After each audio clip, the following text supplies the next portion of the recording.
document work, but we also have 11 other state languages that have been accorded the status of second language in areas where 10%, at least 10% of the total population speaks in that language and treats that language as their first language of communication. Therefore, this is the same oath of office and secrecy in Urdu.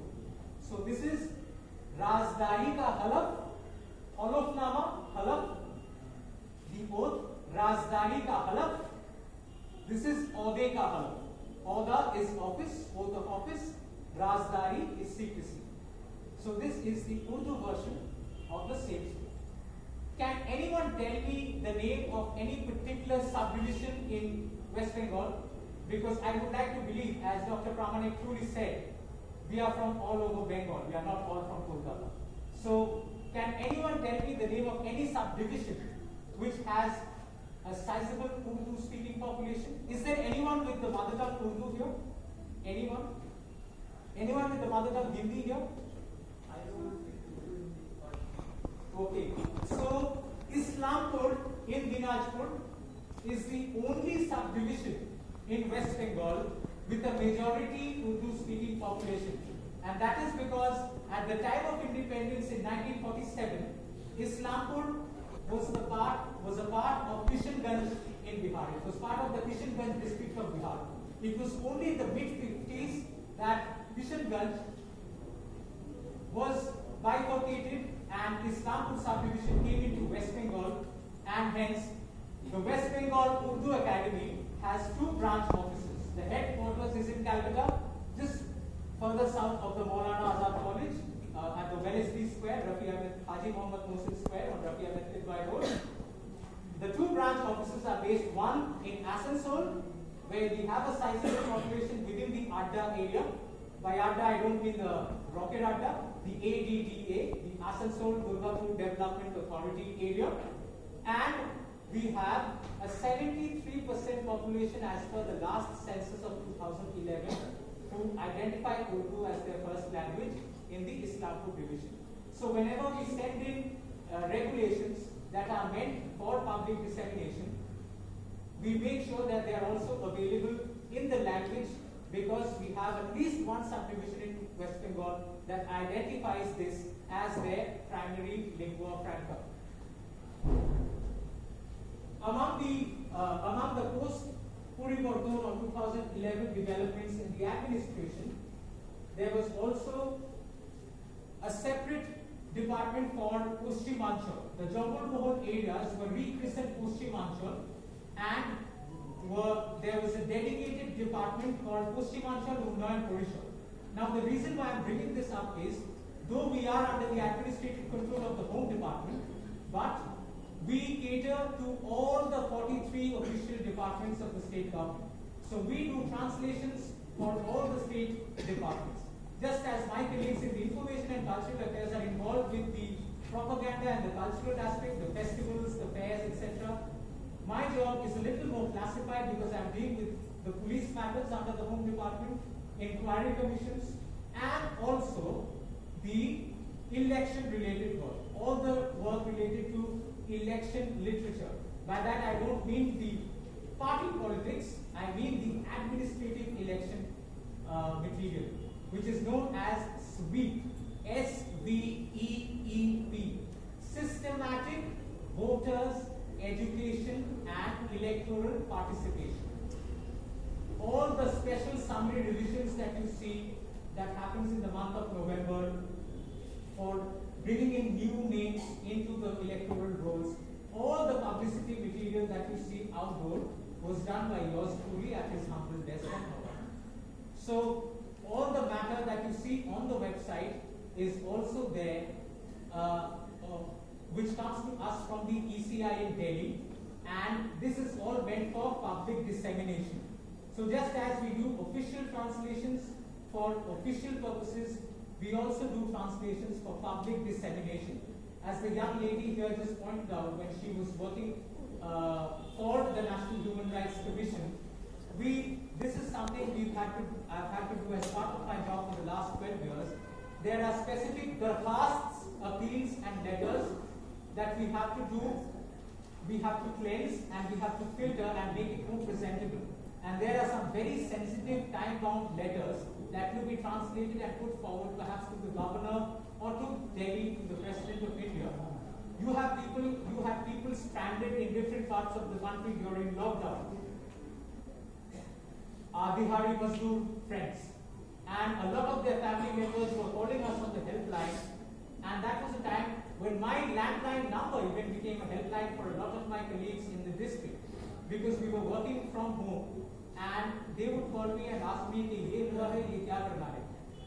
And I would tell them to go through this process or send me something and I will put it in a proper language, in a structure and send it to them. There are also instances when people go to work abroad. You do know we have thousands and thousands of people working not just in other states as migrant laborers, but also in the Gulf countries, mainly in the Gulf countries. So we have a special regulatory network related to Oman, Yemen, Bahrain, Saudi Arabia, UAE, all these Gulf countries through the consulate, the Indian Consul General at Jeddah. Because, as you know, every state has its own Hajj committee for the Haji pilgrims, which is under the Central Hajj Committee of the Government of India. But the Hajj Committee in West Bengal caters not just to West Bengal, but to all of Eastern India. All the Hajis of Eastern India, they have a choice to embark from any of the given centers in India, be it from Kolkata, be it from Bangalore, be it from Hyderabad. But we are responsible for all the Hajis from all over the country who choose Kolkata as their point of departure. And all the matter related to the rules and regulations are made available in English, Bangla, Urdu, Hindi for the benefit of these people. As you know, we have a Madinatul Hujjah, which is the Hajj Tower. There is one at Park Circus and there is one at Koi Khali next to the airport. So it is during the Hajj tours and the Hajj guidelines that are issued. Whenever you are leaving abroad, there are some preventive vaccinations that you have to undergo. So there are the rules and regulations for the vaccination camps as well are created. So this is a completely different world from the world of the literary translation, because what I am doing has a direct bearing on the people. So I have to remember, we have a Sanskritized Bengali expression that we use in jest for very dull translation. Shushkam kashtham. So my translation cannot be Shushkam kashtham because I have a specific intended recipient. When the translation is meant for public dissemination of knowledge, it happens to be a commitment that I make to the people directly as a public servant. The problem is most public servants forget they are public servants. They think they are the kings of public and the public are their servants. So if you are sitting at a table, my mother used to explain it through a Malayali analogy. Like Shashi Tharoor is a Malayali, Mohan Lal is also a Malayali. If I am dressed like Mohan Lal in one of his films and I walk up to a table and I ask in my native tongue, Dada eta ki ekhane pawa jabe, and he will probably just ignore me. But if that same person starts speaking in the way Shashi Tharoor does, with that accent, automatically that person's behavior changes. And you see this person earning respect by default just by switching languages. Agree or not, let's face it, dil pe haath rakhe ye kaho, English is still a language of power. 76 years since independence, but it's still a Khabir Hakat Korwal. When you take it out, the behavior of the person in front of you changes. And therefore, it is very important that we should not forget, we should use the language and not misuse it.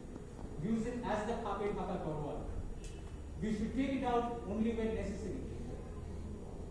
Unfortunately, we are in a lingual society where we refer to, where we speak among friends in English, even though our mother tongue happens to be Bangla, because we are more comfortable and it's more convenient expressing ourselves in Bangla.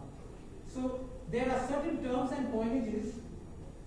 When it comes to government translations, there would obviously be a glossary required, as Professor Das was saying. So this is the official English to Bangla glossary of the government of West Bengal, an ex officio role of my job is to be a member of the panel of the Bangla Academy, which looks into the year-to-year review of the condition of the Bangla language and what changes we need to incorporate in the official jargon.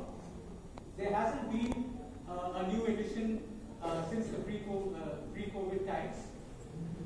Coffee house, first floor, you have the bookshops. First is Chakraborty Chatterjee, then is Rupa. Opposite the Rupa door, you have the bookshop of the Paschim Bongo Bangla Academy. And this book is available there, unless it's out of print or something. So this is the official glossary of terms of the government of West Bengal, brought out by the Paschim Bongo Bangla Academy of the government of West Bengal. And just as the central government has the CSTT, we also have technical terms here which we keep updating from time to time. Now there are certain things where we have to be discreet or we have to take liberties in. For example, the Bangla of license is Onugga. Now, you will not expect in everyday life a traffic sergeant to stop you on the road if you're on your bike and say, Chalona Nugga Dakha. Chalona Nugga. Chalon Nugga. Driving license. That would become too pedantic on any level. So, while doing our translations, while in official jargon, a project is a procolpo and a scheme, in order to distinguish from a project, is a cormo procolpo, I would obviously not use Onugga for a license when I am doing a translation where I know the intended recipient is the general public. So if it's meant for public dissemination, I will have to make it in a language that is palatable and understandable. We talked about accuracy and adequacy yesterday. So there is this sense of adequacy and accuracy that is always at the back of our mind. Now the question is, when the 1961 West Bengal Languages Act was enacted, you should remember there were 3 subdivisions which were exempted from Bangla. And those were Kalimpong, Kurseong, and Darjeeling. The 3 subdivisions. All happened to be under the Darjeeling district. In these cases, it was Nepali and English instead of Bangla and English. And mind you, 1961, this is long before the GNLF agitations or the present day GJMM agitations. There was then a very civil, it wasn't an unruly agitation, there was a very civil demand for good